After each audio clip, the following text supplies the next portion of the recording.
চলছে এখনো tug of ওয়ারটা? না না, টাগ অফ ওয়ার চলছে না। আচ্ছা, টাগ অফ ওয়ার চলছে না, বাট হতে পারে। হতে পারে। তবে লড়াইটা পুরোটা স্নায়বিক, হুম পুরোটা তিনটে ক্লাবের মধ্যে প্রেশার গেম, মেন্টাল গেম চলছে। দলটা এমন একটা স্পেসে আছে বা ফেজে আছে, হুম সাংঘাতিক কিছু অদল বদল ঘটাবে না এই দল, হ্যাঁ মানে কর্মকর্তারা বা যারা দল বানান। হুম সুতরাং ফুটবলে এই জিনিসটা হতে চলেছে হুম যে দল বদল যখন হবে, একটা দুটো বিগ কিছু ঘটবে, হুম খুব কিছু চেঞ্জ হবে। নয়তো ইউরোপিয়ান ফুটবল দলগুলো যেমন বছরের পর বছর একটাই দল নিয়ে যায়, দল বদলে বিশেষ মাথা ঘামায় না, হুম বরং সেট আপটাকে সুন্দর করার চেষ্টা করে। Hmm Mohun Bagan is ready for that. Mohun Bagan is advance than any other club of India. Extra time. নমস্কার দর্শক বন্ধুরা, এক্সট্রা টাইম বাংলায় আপনাদের সকলকে স্বাগত। আমি রৌনক, আমার সঙ্গে রয়েছেন আপনাদের প্রিয় সাইবদা। অনেকদিন পর সেই প্রিয় মানুষটার সঙ্গে আমরা আজকে তো ইস্ট বেঙ্গল খবর নিয়ে এটা দেখা দিলাম। দেখা দিলে কিন্তু আজকে কথাও হবে। দেখা দিলে শুধু কথা হবে না, এরকম তো হয় না। আর ইস্ট বেঙ্গল নিয়েই কথা হচ্ছে, সেখানে মোহনবাগান সমর্থকরা তো কমেন্ট করছে যে মোহনবাগান নিয়ে কোনো খবর নেই। তাহলে কি মোহনবাগানের সব দল গড়া হয়ে গেছে, নাকি মোহনবাগানের কোনো খবর তোমার কাছে আসছে না? মোহনবাগানের জন্য কি সাবমেরিনের মতো ভেসে উঠতে হচ্ছে বলছো? সাবমেরিনের মতো না উঠে রকেটের মতো আমাদের উঠতে হবে। তার কারণ এই ভিডিওটা মোহনবাগানকে নিয়ে মোহনবাগানের ট্রান্সফার আপডেট নিয়ে, কার ফিস কার ফাঁসের সেগমেন্ট আপনারা জানেন, আপনাদের বছরের পর বছর প্রিয় একটা শো।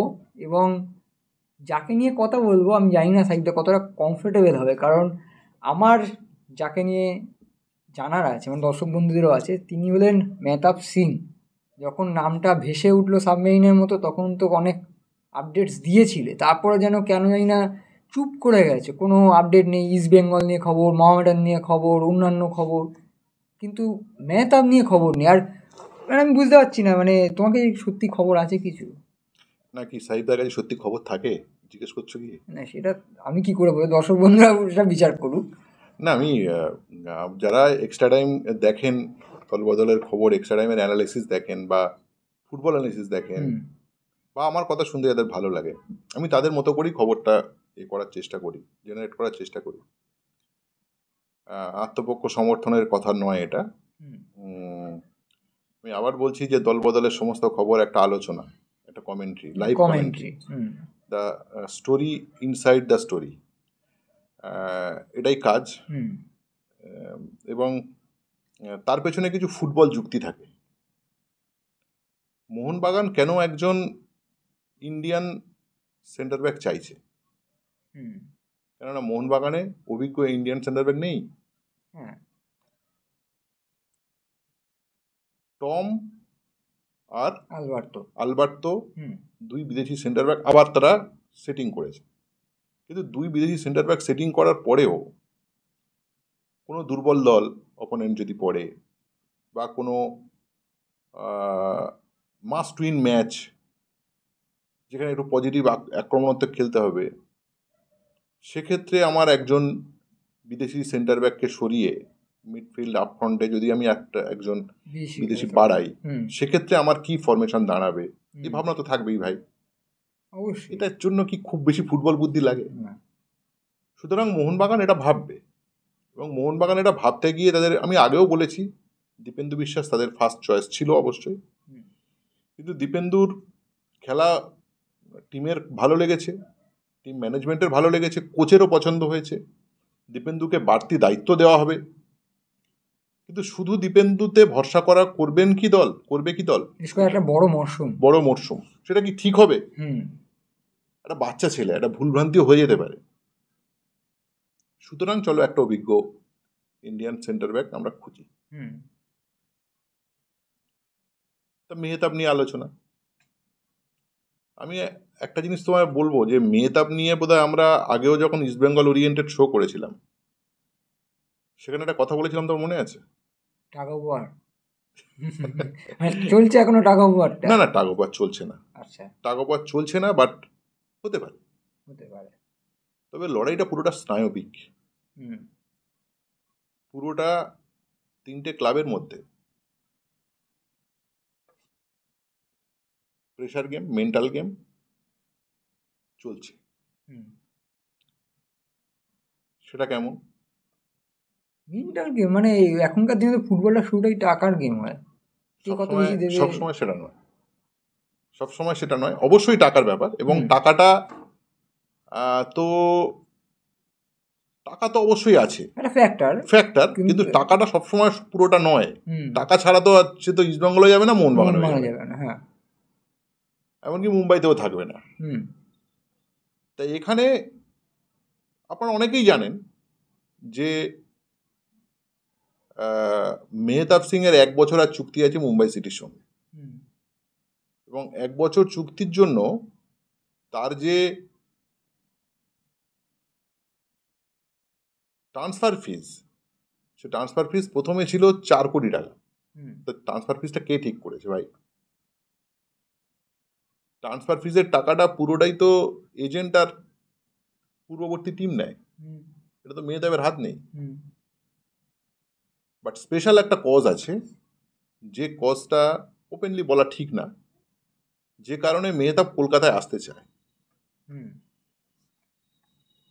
এবং কলকাতায় আসতে চায় কোন ক্লাব খেলতে চায় সেটা তো বলা সম্ভব না, সেটা বলা সম্ভব না। এক্ষেত্রে টাকার ব্যাপার আছে, যেটা তার স্যালারি বা ট্রান্সফার ফিজ ওরিয়েন্টেড জায়গাটা মিটছে কিনা।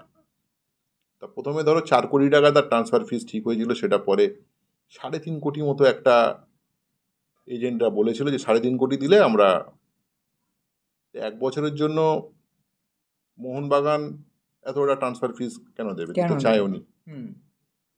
তারা একটা মোটামুটি দাম তারা দিয়েছে, আমরা জানি সেটা কত, সেটা বলাটা ঠিক হবে না। একটা মোটামুটি ট্রান্সফার ফিজ দিতে চেয়েছে, তার ইয়ারলি স্যালারি 2 কোটির একটু বেশি, আশেপাশে 2 কোটি বা তার আশেপাশে, সেইটা। এর পরেও যেমন ওই মাছে যেমন চার ফেলে দেবে দিয়ে বসে থাকা থাকে না, তুমি ধরো চারে যা ইচ্ছে দিলে, তাও কি কাতলা খাবে এসে? খাবে না, ফেলে রেখে দিলে সময় খাবে, পরিস্থিতি বুঝে খাবে, আরো 4টে খাবার দেখে তারপর ওটা খাবে। এই জায়গাটা মোহনবাগান রয়েছে, ইস্ট বেঙ্গলও আছে। আচ্ছা। এর পরেও কলকাতার 2 প্রধান ছাড়াও যদি মুম্বাইতে খেলে মেহতাব, অবাক হওয়ার কিছু নেই। স্টাগ অফ ওয়ার, বাট এর মধ্যে লড়াই নেই। লড়াই আছে, তবে সেটা খুব স্নায়বিক, মেন্টাল। এই মুহূর্তে ইস্টবেঙ্গল হয়তো অতটা গ্র্যাব করে নেব এই জায়গায় এন্ট্রি করেনি, বা অ্যাগ্রেসিভনেসে নেই ইস্টবেঙ্গল। বাট মোহনবাগান এই রেসে এন্ট্রি করেছে, একটা দাম দিয়েছে, তারা ফেলে রেখেছে, কিন্তু সেটা এখনো পর্যন্ত তারা তাদের ভাবনার জায়গায় রেখেছে। তুমি এবার আমাকে এই সব কিছুর বাইরে আমাকে যদি জিজ্ঞেস করো, সাইফদা 4 কোটি ছিল, 3.5 কোটি, তাহলে কত? আরে 1 বছরের মাত্র, এটা সত্যি, তার সঙ্গে তার স্যালারি রয়েছে। এই তো ইন্ডিয়ান ফুটবলের পারফরমেন্স। যদি প্রশ্নটা করো, খুব স্বাভাবিক, যে প্রশ্নটা করছো সেই প্রশ্নটাই মোহনবাগান ম্যানেজমেন্টও ভাবছে। স্বাভাবিক ব্যাপার, আমি কেন দেব ওই জায়গা থেকে। হ্যাঁ, দিতে তো হবে, একটা কিছু দিতে তো হবে। ধরো একটা ইয়ারলি যে স্যালারিটা আছে ইন্ডিয়ান ফুটবলে, যারা ন্যাশনাল খেলে তাদের মোটামুটি ওই 81, 220 এই স্যালারি সবার, সেটা তো তোমার দিতে হবে। ট্রান্সফার ফিজ নিয়ে আমি কতটা নামবো, কতটা যাব, এটা তো ভাবতেই হবে ভাই।